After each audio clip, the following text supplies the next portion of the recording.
Hello everyone. So today is going to be an interesting episode. Basically what we're going to check is if aero really is everything. And with me to test this, I have the best possible, in my opinion, Painfree Power, who is expert in bike fitting, and Goinglong coaching, who is very good in physiologically testing and so on.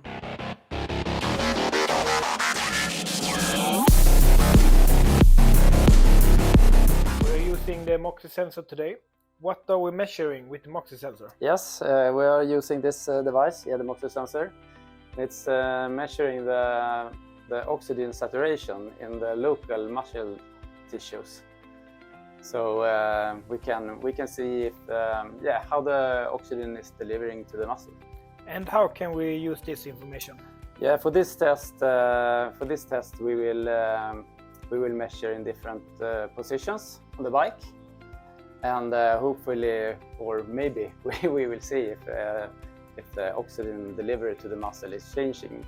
What would we expect when changing the position on the bike? I haven't done this kind of test before, but one theory could be that when you're sitting up, you have a better oxygen, you have more oxygen is delivering to the muscles. And what muscles are we going to monitor with the Moxy sensor? Yeah, we can use any muscle, but for biking, the best is usually the vastus lateralis in the outside of the leg. As we tilt on the bike, we also restrict the blood flow. We don't know. The oxygen could be fine all the way, and the other things that is restricting. So we don't actually know, but we will see after the test. What is the trade-off between having good comfort on the bike and being very aggressively aero, basically? It's a good question. It's a very individual answer. So this is kind of to some extent the point of doing these tests with us today, actually. So the idea is that if we get into a particularly aggressive position, it might be very good aerodynamically, but it may impact things like the run off the bike or how sustainable the position is. So if someone's able to hold a really aero position for 1 hour, but then they can't maintain that for an Ironman distance, for example, that's fairly meaningless. But what we want to look at today as well is just how that's going to affect the person physiologically, whether we can sustain the same outputs within a more aggressive position and try to work out the balance point more on an individual basis as to where the most effective place to ride is. Nice. And what's the plan for today's testing? How are we trying to figure this out? So one of the bigger changes that generally is thought to affect this is in terms of how much hip flexion and knee flexion we're attaining at the top of the pedal stroke. So those two things generally increase when we try to set someone more aerodynamic, so when we get them more horizontally placed with the torso, that's going to close the hips at the top of the pedal stroke. And having more anterior pelvic tilt, so kind of tilting the pelvis forwards and flattening the back, is very good from an aerodynamic perspective. It's going to lower the frontal area of the position. It's going to allow a smoother airflow over the torso, but it's also going to restrict the hips and the knees at the top of the pedal stroke. So the adjustments we're going to make today are to look at kind of lowering the handlebars potentially to see whether getting into a lower position has a negative impact on these outcomes. And if there is a negative outcome, we then need to see whether the aerodynamic benefit of getting lower more than offsets the physiological negative effects. And we are also going to try getting more comfortable as well, right? Exactly, yes. So we'll try the opposite at the same time. So we'll see, because we've got this current position that we've been working on for a while, but is it possible that if we kind of made things a bit more relaxed, that we'd actually have a better performance from that, even if we lose some aero? Could there be some potential bias in the sense that if we go more aggressive, it takes time to get adjusted to that position as well? And today we are testing it in the studio, so we won't really be certain if I would sit in this position for one year, would it maybe look better, hopefully. Yeah, exactly. And that's definitely something that would almost certainly impact this, I would think. So it's something that we've seen with yourself, Joakim, over the past few years. Like your initial positions were certainly less aggressive than we currently have you sitting. And at that point in time, if we put you into the position we have you now, you wouldn't have been able to get around a race. So it's definitely something you can train the body to improve. But what we're trying to find is that balancing point of where even with training, it's not going to be effective. And in a shorter term perspective, like if it would take you a year to get to that position, is that a useful thing to do with racing this season?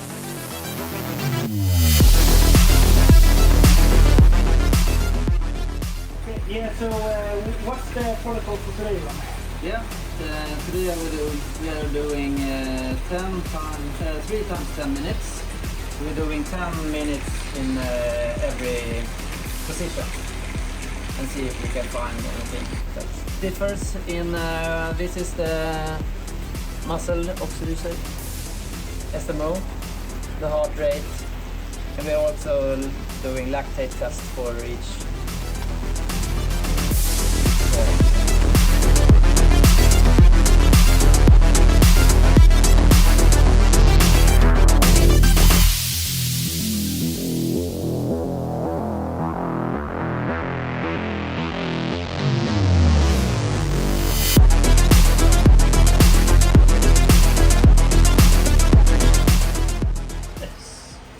So This was position 3. Yeah, that like looks a bit overlaying worse. the two, like the head position really doesn't change drastically between the two.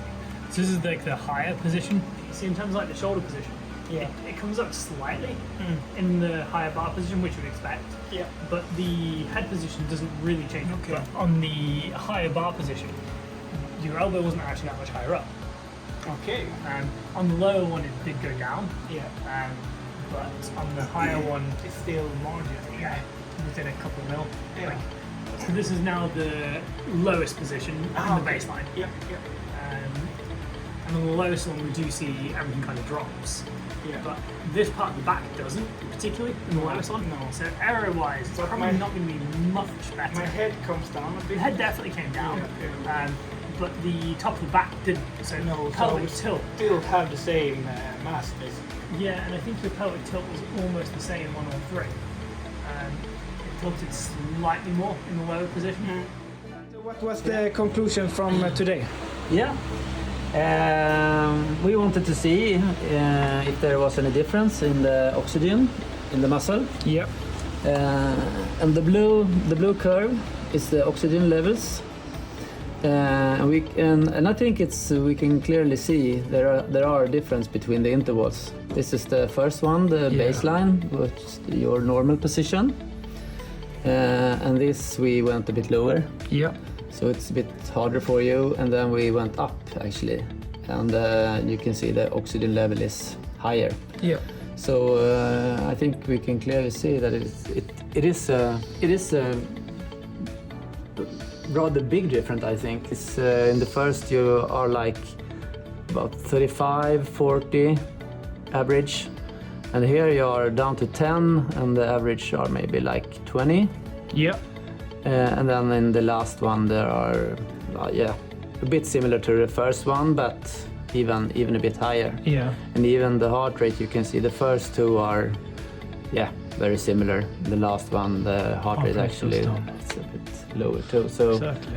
so there is a difference. And if you're doing Ironman, this oxygen level could be Bit too low. Yeah, a bit too low, and it could be okay for an Ironman, but if you're doing like a half Ironman, Yeah. you probably push more watts than this. Yeah. And this will go down to like 0. Yeah. Exactly.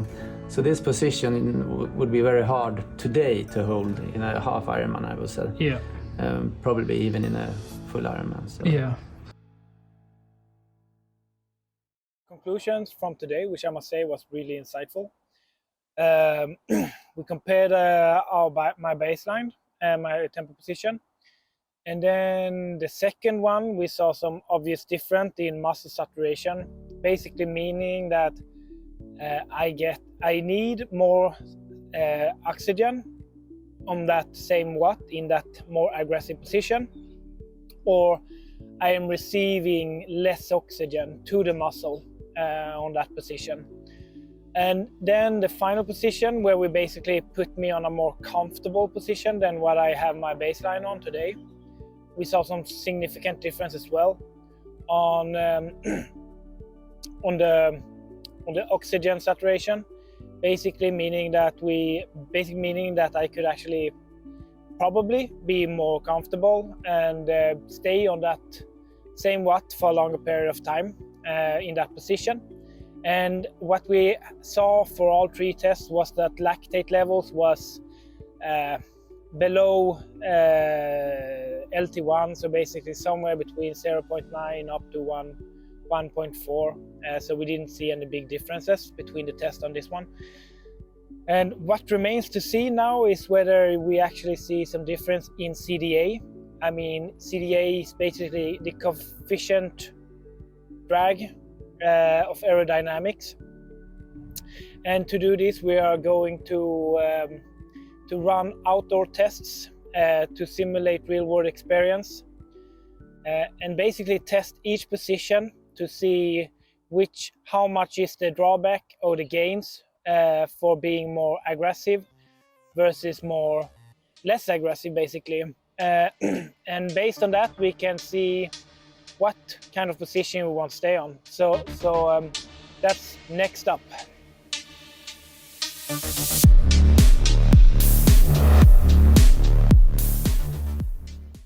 So the plan today is we're going to be using kind of the test road you can kind of see in the background, which is about 1.5 kilometers down. So we're going to be using this for test runs down and back. We're going to test the 3 conditions that we tested during the indoor session in the studio recently. The baseline position is kind of the position Joakim was racing over the back end of last season. We have a slightly higher position, which we saw some interesting effects with the testing in the studio, and then a slightly lower position as well. The idea is for us to measure the CDA, so the aerodynamic properties of those positions, and see if we get a noticeable difference between going higher and going lower relative to the baseline. We'll be using the Aerolab system today, so we have a sensor attached to the front of the bike. So the Aerolab sensor is basically going to give us information about the atmospheric data, so in terms of the wind speed, the wind direction, the air pressure, and then we can combine that with the propulsive metrics from the power, the speed of the bike, and we can then retroactively calculate back to give ourselves a CDA. So basically the only number we haven't got is the CDA. We're doing some recordings out on the road to look at Joakim as he goes by to make sure kind of visually that we're maintaining position. And as well, we're going to do the test conditions as so test condition 1, 2, 3, and then we'll go back again and do 1, 2, 3.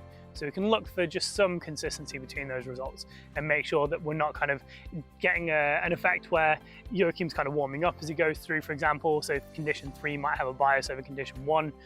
So we'll make sure that on the 1, 2, 3, 1, 2, 3, that we have a good match between the results from each.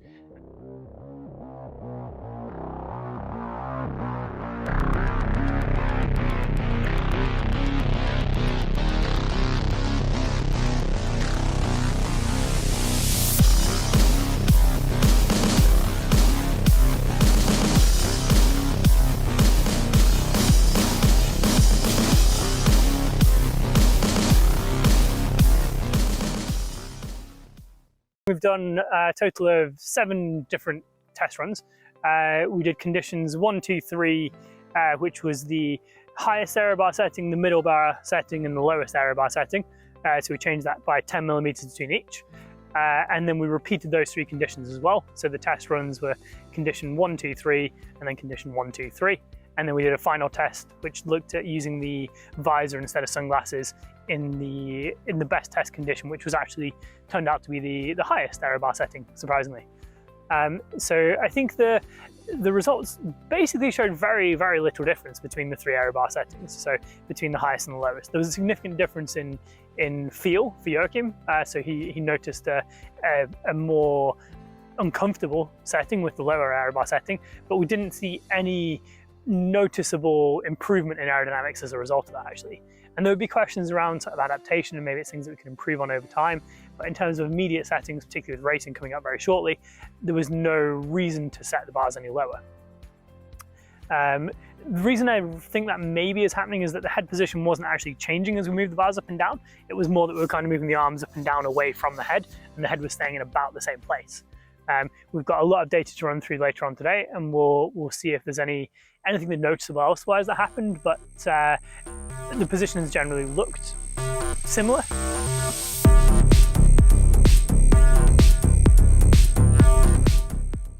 So, to summarize the results from all of the testing, I think one thing that is really interesting to see was that SMO2 was on baseline, somewhere in the range of 25 to 35.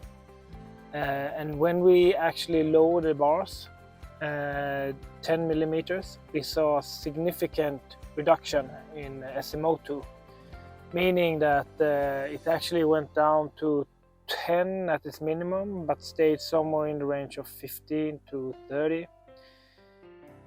And then when we actually increased the bars to plus 10 millimeter in relation to the baseline, we saw a significant increase in SMO2 as well, which was interesting in the sense that likely more oxygen is to prefer, particularly if you're doing a longer Ironman. It's also hard to say how trainable it is, depending on position as well. Probably we would see something better if we would go down to minus 10 millimeter. But what was more interesting to see when we did the outdoor testing was that we didn't really see any big differences in CDA. For the baseline, we noticed like an average on 0.2045 with a best on 0.203. For the more aggressive one, where we had minus 10 millimeter of the bars in relation to baseline, we did see an average on 0.204 and at its best 0.203, so actually similar to the baseline. And more interesting is that it's very small differences in general, but on the more comfortable position, increased the bars on the base relation to the baseline. Then we actually saw that an average of 0.2035, and the best one was 0.202.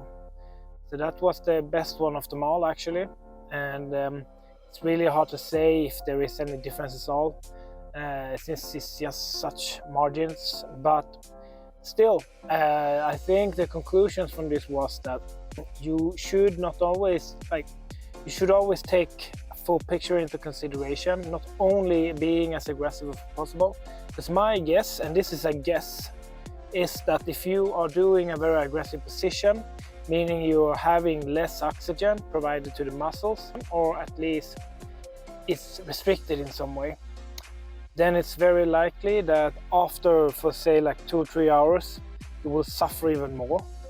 Meaning that if you're riding on a more comfortable position, having more oxygen, my guess is that you're also being more kind to your muscles and also more able to sustain those watts you're racing on and maintain that position as well. Meaning that you probably would have better average watt and also a better average CDA, despite the fact that you would expect CDA to be less, since you would being in a more aggressive position.